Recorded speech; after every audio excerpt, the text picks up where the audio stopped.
Happy New Year, Contrast. We did it, another year down. Hopefully, another great year to go in 2024. I just wanted to spend a couple minutes just to give you guys a little bit of recap and overview of what's going on the next few weeks and months as a church.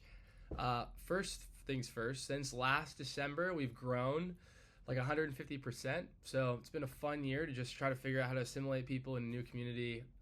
Super grateful for those who've been around, making space for those people. And those that are new, welcome. Excited for where we're going this next year. A lot of cool stuff, exciting stuff, stressful stuff. So let's just get into it. I don't want to waste your time here as we're talking about what's moving forward. First big thing, Capital Campaign, the King Capital Campaign. If you've been a part of us since July, we started a campaign that ends in 2 days at the end of this year. Our goal is to raise money for the down payment of the purchase of the building that is across the street. And we're hoping to get anywhere from $350K to $360K for the funds that would go towards this payment of this building. The short version that I've spent a lot more time talking about in a previous video for some people that are part of it is we don't have enough money to buy it right now, and so we're going to move in with a lease starting in February. We're doing permitting drawings, we're redoing the whole place. It's going to be great. It's going to be amazing. I'm really excited, but that's going to start in February, hoping to be in there anywhere from 6 to 12 weeks later. And then when we get there, we'll reevaluate what it looks like to final push Capital Campaign to finish and buy the building, which we basically have 3 years to do while we're in there. So a lot of time, a lot of cushion for us. Really excited for that. But if you haven't given your contribution for the end of this year for that, make sure you do that ASAP, because the weekend will probably not process a lot of transactions. And if you want your tax write-off for this last year, you got to do it now. So try and do that ASAP. If you haven't given, if you've been a part, if you're one of those 50% of people that are new, you probably have came in the middle of it or towards actually the tail end of this campaign. You're like, what the heck, am I supposed to give or not? I would just say, hey, if you love our church, you believe in us, and you want to be a part of what we're doing and making a kingdom imprint for permanency in Grandview, we'd love for you to give whatever amount, honestly, and just tag when you give the building campaign, because we clearly don't have enough money. So anything else on top of that is only going to help. And we will be revisiting this conversation probably in the summer or the fall, whenever we're in the building and everyone can kind of see it and feel it and understand what we're wanting in buying it. But if you're like, I believe in it, I want to do it, I want to help, go for it. I would encourage you. We will not be disappointed in any way if you decide to just go for it and give, even if you didn't pledge. Next thing is probably our most potentially problematic thing that we're doing this next year as a church is the quiet year. So if you've heard of that, currently 68 of us have decided to commit to the quiet year, which basically just means we'll all be off social medias and any other forms of addictive phone use. We're going to be taking Sabbath weekly and take it serious. We'll be doing monthly quiet practices each month that kind of change and help us just to center ourselves in quietness. And then we'll each do a personal solitude retreat. So those are kind of the 4 main things. If you want to join, if you're interested and want more info, let me know. But we're starting that January 1st. So that means our social medias as a church will be basically just not active. They'll just be sitting, and everything on it will be in a year old. And we'll be then communicating through 3 main ways in the orders of importance. The first is Google Chats. That'll be our primary way of communicating. If you're not on there, then get on there and just set it to your phone so you know what's going on in the general official feed. Second is email. We always email out weekly emails and things like that for more information. And then third is we're actually going to be adding an events kind of page to our website. So if you want to know what's going on and what things are of importance, we'll have that on our website as well. So you can go to that. And that's a new thing we're adding since we're getting rid of the social media events and all that kind of stuff. For those of you who aren't doing it, we love you. We will miss you on social media. No shame if you don't do it. We won't judge you. It's not the point. For those of you that are doing it, if you're terrified, you join the club. I am too, and I'm already trying to buy everything up on Facebook Marketplace that I can before the first. But yeah, we're just excited for what God's going to do in that time. And for me personally, I need it more than most of you, I would say. So coming up into the new year, then that's the quiet year.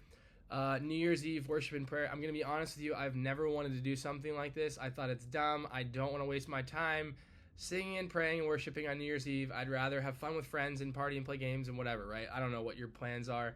But then I realized I am at the point in my life where I would rather just set myself up for success for next year and still have fun with friends in a way that's deep and meaningful, and I think cultivates just like a general heart of thankfulness, gratitude, and just excitement and vision for the new year. So that's what we're doing at 10:30. If you're like a social bug and you just got to get it out at 7 p.m. and you want to go to someone's house and have fun for a while and then come, that's why we're doing it at 10:30.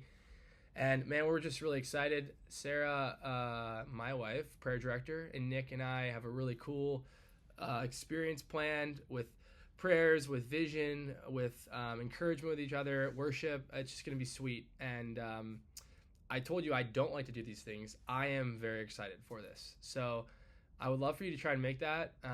It'll be from 10:30 till basically like 12:15, and then that will start our 10 days of prayer, which then leading into our next thing and last thing is our 10 days of prayer and fasting. That is from January 1st at 12:01 until 10 days later, 24 hours a day. Two things that it is, prayer and fasting. Fasting, we haven't talked a lot about, but as a church, we're kind of leaving this up to you. You can fast however long and whatever way you want in those 10 days. We're not going to be super strict about it. Some people like to do the Daniel fast. That's easier than just like food fast for 10 days. I don't think we're expecting anyone to just food fast for 10 days. But if you'd like to do Daniel fast, there's a lot of material on that. We've done that as a church before. I love that. I'll probably be participating in that type of fast. And that's a great way to just center yourself but not destroy your first 10 days if you still got to work and things like that. But if you want to food fast, 2 days of the 10 days or 1 day or whatever it is, good for you. If you can't food fast or you don't feel like you're called to that, screens, electronics, lots of creative things you can fast from for 10 days. There's a book that I love it's by Daniel Day. It's called 10 Days Without. I will attach the link to this message. And it is, he does 10 days of fasting of different things to remind himself of different impoverished things in the world. Like he does 10 days without furniture, 10 days without touch, 10 days without music or media. So there's a bunch of cool ideas. You can be creative and pray about what that would look like for you. And then the second part of that is prayer. We have, 10 days times 24, 240 hours of prayer. We probably have about half filled maybe, which is great. We need more filled. Ideally, I think as the type A in me, I would love to fill every single hour. I don't know if that's possible for us. I think we bit off probably more than we could chew, but at the end of the day, we are not concerned with checking it off the list. We're concerned with people just entering into a deep sense of prayer with Jesus, and that's our priority. So if we are trying to finish, I would say if you're a night shift, we would love you to do the night hours because nobody wants to pray at 3 a.m. other than maybe you. So if you are a night person, I just consider your calling to take some night shift hours.